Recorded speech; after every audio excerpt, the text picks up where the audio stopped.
Drug and alcohol addiction exists in our community. I had a daughter who was born cocaine positive. The unfortunate circumstance is that they end up having some children. My children were actually taken from me. Babies that have been exposed to drugs and alcohol prenatally tend to have significant developmental delays. They were taken for a little over 2 years, probably about 2 years and 3 months. The children aren't at fault. The children haven't done anything wrong. Children that have been exposed to this after they get out of the initial withdrawal phase tend to go on and have a slower development. I have him since he was 3 days old. They also will have behavioral problems. They found out that he was cocaine positive. They tend to not learn as well. They don't trust anyone to take care of them. I had a relapse 3 months after my children were taken from me. They start out with sort of almost a learned hopelessness. They may be aggressive to other children. Sometimes they don't cry at all because they don't really expect anybody to respond. Children that are abused or neglected may also show signs of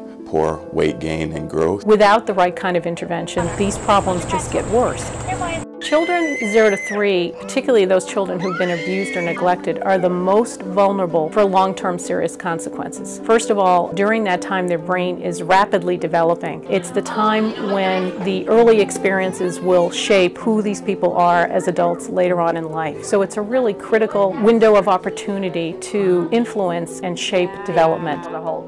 What is really unique about Safe Start is that it is both a treatment type program, but it's a prevention strategy as well. It is a 2-generational program. The parent and child and the family unit can actually revolve around this educational process. Not only are we providing services to the infants and toddlers, the parents involved with their children in Safe Start can see the developmental process, but we are teaching parents how to parent. The parent is actually able to help facilitate and continue the learning at home with the child. So we are providing intense intervention for the whole family.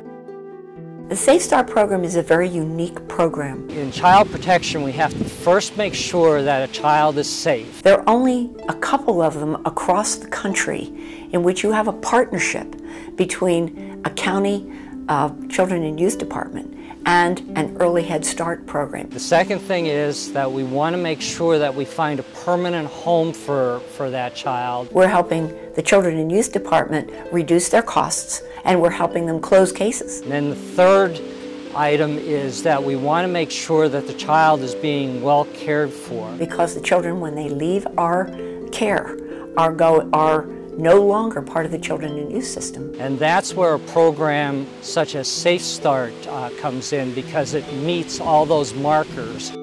We're in temporary space here. We're on upper floors, which is not appropriate for infants and children due to fire issues. We are bursting at the seams where we currently are. We have had to actually push some of our preschool Head Start classes out of facilities that we own here on our campus in order to make room to get our Safe Start program up and running quickly. The center needs to be on one floor for ease in going in and out of the building. So we need a facility that's all going to be on the ground floor and that's going to be appropriate for the development and the age of these children. We looked in the downtowns, we looked in a lot of different locations, and none of the spaces that we were able to find were appropriate for the classes that we need. But they were also very expensive, and in the long run it's going to be less expensive for us to own our own space, which is exactly what we need, than it is to rent a renovated space that's really not exactly what we need.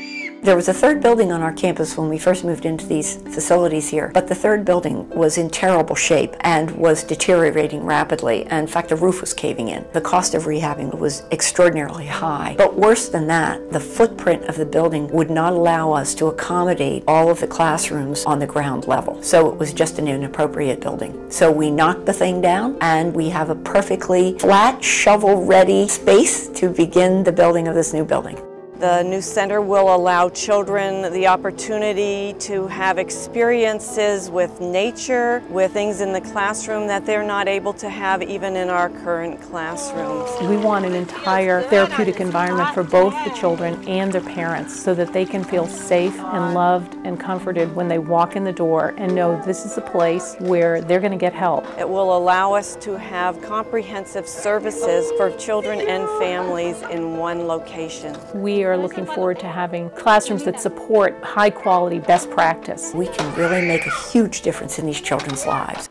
I've seen a child who started 1 week before he turned 2 years old, so we only had him for a year because after 3 years old they graduate. In that year, I saw him start with no speech, no verbalizations really at all. He definitely couldn't process directions, or he didn't really know how to interact with the other children. In California, they start measuring the number of prison cells they'll need by the children at risk in 3rd and 4th grade. So it starts at a very early age. And when he left at 3 years old, he was speaking full sentences, he was following 2-step commands, he was being nurturing to the other peers, he was being sympathetic, empathetic. And research has shown us that the old adage of an ounce of prevention is worth a pound of cure really does come into play. And his relationship grew with his family also. We're stopping the cycle of abuse and neglect. We're stopping the cycle of drug abuse and the impact that it has on little children.